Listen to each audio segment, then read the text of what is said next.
Hello.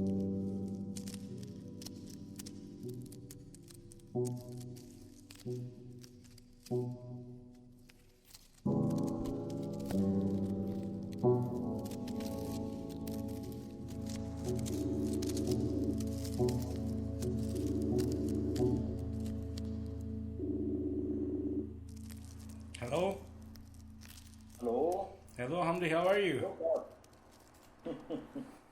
How are you? Fine, and you? Yeah, I'm fine too. Great, great. So, how you been doing during the pandemic? Yeah, actually, I started in Egypt and then I came to Germany. I came in May and I had to have 2 weeks quarantine here. It's not easy, yeah. Yeah, with all of this lack in mobility and Especially the mobility is a big issue for artists. artists and musicians especially. Musicians, especially, yeah, that's right. Cultural actors. But did you find any time to check out, I mean, your archive, or did you get into? Yeah, this is what I'm working on more. Mm-hmm. It gives me the opportunity to dig in the archive and to reorganize my files. So I will ask you a few questions about the art scene in 90s in Cairo. So looking back, how do you describe that decade, 90s, your 90s? Okay, in visual arts. Yeah. In 90s I was a student in fine arts faculty, and at this time, I was aware for what's happening around. It was a very special decade, actually. There was an earthquake in Egypt in 92. And with this earthquake, it was a kind of a start of something new. There was a need and necessity to take care of the old buildings and of the heritage. So there was a kind of awareness for heritage, a big awareness for heritage at that time. In the same time, parallel to the awareness for the heritage, there was this movement of a very few galleries and characters in Cairo trying to reach and follow up with the contemporary art, which was moving a lot in the West since decades before. But at the 90s decades, there was those who start to push the youth and the new generations to follow the new methods in art and trying to open a door for them to show these types, while there was a lot of old people and old figures whom are against this, the radical culture figures, which exist everywhere. But especially in the 90s decades, there was this movement. Specifically, there was 2 new galleries in downtown Cairo, and a master of art whom used to work in culture ministry and who was responsible about the Salon of Youth at that time. He opened the door for the youth and for the new generation. What was his name? What was his name? His name, that master is Ahmed Fuad Selim, who passed away I think in 2013 or 14, something like this. But that man, he helped a lot this. As well, the 2 galleries, the 2 or 3 galleries in downtown, Karim Francis Townhouse Gallery and Mashrabiya. And in the end of the 90s, they start to make a kind of festival for contemporary art in Cairo. Yeah. And after that, there was a lot of followers, but in the new decade, in the new century. Also 90s was the end of the last century, and this was a very impressive and important period. That I remember. Even in the technology and the start of the digital cameras in 90s, and with the promising of these new technologies, which will but yeah, as a photographer in 90s, I was still using the old methods. Like yeah, my main material for photography at that time was film and negatives and slides. But we were witness and aware that a lot of these things would disappear just after that decade. And this is what happened. This is a series of podcasts, so we are speaking with various cultural actors from Turkey who were generally born around 70s, and they were talking about the big difference between, like, you know, the analog times and the digital times. Who were the key cultural actors in Cairo back then? I mean, you told about the mentors and the leaders, but at the same time, let's count out the names of artists on contemporary arts, visual arts. Who were the key actors? Yeah, definitely there was a very, very important actors at this time, which is some of them, or a lot of them, still active now. As I remember, there is one of my generation, Shadim Nishuati, a professor. He used to teach in art education faculty, and now he's teaching in American University in Cairo. That man, aside of his practice as a contemporary artist, he helped and supports a lot of young generation through workshops. He used to do it in the summer vacation, multimedia workshops with all different type and kinds of mediums, visual art using. And he helped the field with supporting a lot of young talents to find their ways and their roots in the contemporary art. Yeah, also there was a bunch of Egyptian artists who have been abroad for a long time, and they came back on 90s, and they had a big effect also on the younger generations, like Muhammad Abla, and yeah, the names is flying away, but yeah, Muhammad Abla was one. A lot of contemporary artists to start their early steps in their career, and they became later leaders in their fields in international levels, like Hassan Khan, Wael Shawqi. How did the art spaces sustain at that time? Was there a sense of solidarity between those art spaces, or did those art spaces struggle to survive by themselves? At that time, the majority was like the main thing was between the official sector represented in the culture ministry and their venues. And the culture ministry used to have and still have a lot of venues and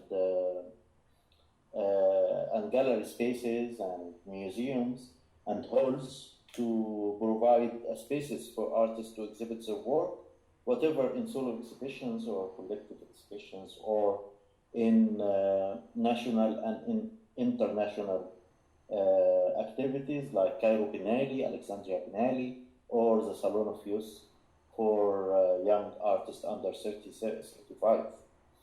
And yeah, all of these governmental and official sectors is a side, and the other side is the galleries. And galleries at this time was mainly a profit galleries. There was no kind of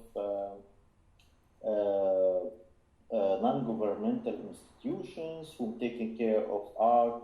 There was some trying to develop or to find their way in the culture fields, but not in visual art especially. There was others for theater or for in heritage music or things like this, but in visual art, the civil society institutes, which is taking care of this sector, started after the 19th. But in the end of the 90s, as I told you before, there was a couple of galleries who start to support contemporary art and start to support the non-profit art, and those who came up with that contemporary art festival, which is called El Nitaq, and they did the first round of that. As I remember, it was in 98 or 99, and after that they made the second round in 2000, and in 2001 there was some hierarchy problem between them. Each one of them wanted to have the lead of that festival, and then they couldn't go on with it. Yeah. You told about the galleries, but were there any independent art spaces like squads? No. No. There wasn't. There was only, Townhouse could be considered, but Townhouse started as a gallery. It was a gallery for profit, for exhibiting and selling contemporary artist work. And how was the art audience? How would you describe the variety of the art audience?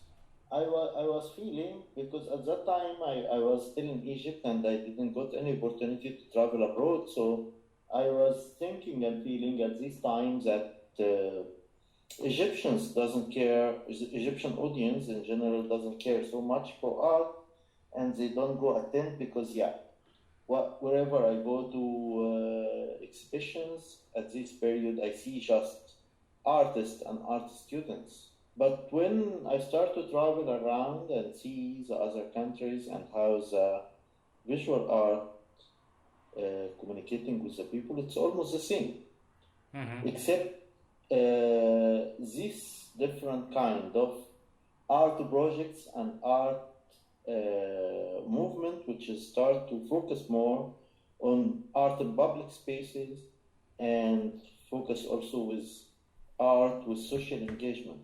Then there was something different, but this didn't start in 90s in Egypt. This took the time after that, in the next decade, in the first decade of the 21st century, where there was a lot of institutes and a lot of independent art spaces start to be founded and to take care of being more engaged with art in public and art with social engagement.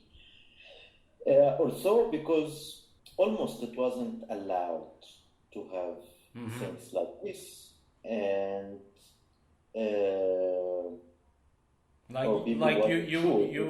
you would be getting in trouble if you put art in public spaces. Troubled, and you wouldn't get permissions easily to do such things. And later, but our main focus now is 90s. Maybe in another talk or somewhere else we can talk about what happened after 2011 revolution. Then there was a very big movement for more engaged art with the society. But no, until that time, in 90s, there was not a lot of big engagement, except what's getting published in the media, in the newspaper, mainly at this time. How about the independent publishing scene? Like, were there any art fanzines, music magazines, which is kind of like holding the ground for the independent culture, underground culture? In 90s, no, there wasn't. There wasn't. Okay. Earlier there was, but not in 90s. In 90s, it was just there's some supported by culture. Let's say foreign culture offices like Goethe Institute or Helvetia or the French Institute or British Council, but all of those are promoting themselves among the culture and art scene. Yeah, as I told you in the start, I was an art student at that time. I was more my engagement with this. It was more as an audience, as a student who going and moving around to see and to collect knowledge and data in order to get engaged after. I graduated in 1997, and after that I get busy with my military service, and after that working in the university for a couple of years, and I start to become activist in the culture scene and being really engaged in the first decade of the 21st century. But what I was seeing in 90s of the use of salons, that was the main contemporary action, which is led by the government. Yeah, in art in general there wasn't a lot, but in music, for example, there was some people who trying to find new methods and to try to push in different ways, and try to work also with at that time also working with not just with the new, with in heritage also wasn't that famous or wasn't that fashion. So there was some little institutes or groups taking care of the all types of music, for example, like Al-Warsha in Cairo, and some figures like Fathi Salama, whom were communicating and connecting with whom left or still playing music or singing with the old and traditional ways. As well, some of the pop singers like Muhammad Munir. Mm-hmm. Okay, thank you, Hamdy. That was a great interview. Inshallah, we will meet in the near future. Hopefully. Thank you for the invitation and for the talk. Take care, brother. Bye-bye. Bye-bye.